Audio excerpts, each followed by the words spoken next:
जी हाँ, तो फिर फैंस वाला बड़ा ही नया खुश खबरी की रिपोर्ट लेके बनी जो उनकी पवन सिंह की एक और नया फिल्म हमार स्वाभिमान से जुड़ल बड़ी रिपोर्ट। जी हाँ, हमार स्वाभिमान जो उनकी पवन सिंह के आज मुहूर्त के टाइम बाटे, आज उत्तर प्रदेश जिला प्रतापगढ़ में जो उनके वहाँ मुहूर्त हो रहा बा और बहुत जल्द शूटिंग शुरू हुई। जी हाँ, तो कल जाए मुहूर्त के साथ साथ और नया बड़ी खबर आयल बा सामने।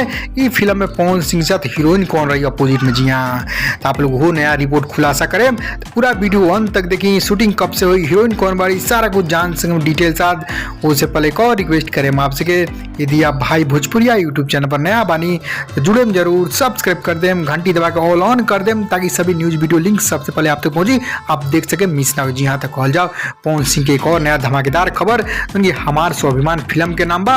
उनकी फिल्म टीम में फिर पवन सिंह के साथ स्पेशल हीरोइन आरल बड़ी, यानी पवन सिंह के जोड़ी पहला बार आरल बा ई फिल्म में। जी हाँ, गाना में आप सब देख लें जोड़ी के। जी हाँ, बखूबी आप सब देख लें डिम्पल सिंह। जी हाँ, बड़ी खुशखबरी की रिपोर्ट, मीठा मीठा बते कमरे 2020 के सबसे सुपरहिट बवाल वीडियो गाना साबित हुई जोड़ी के।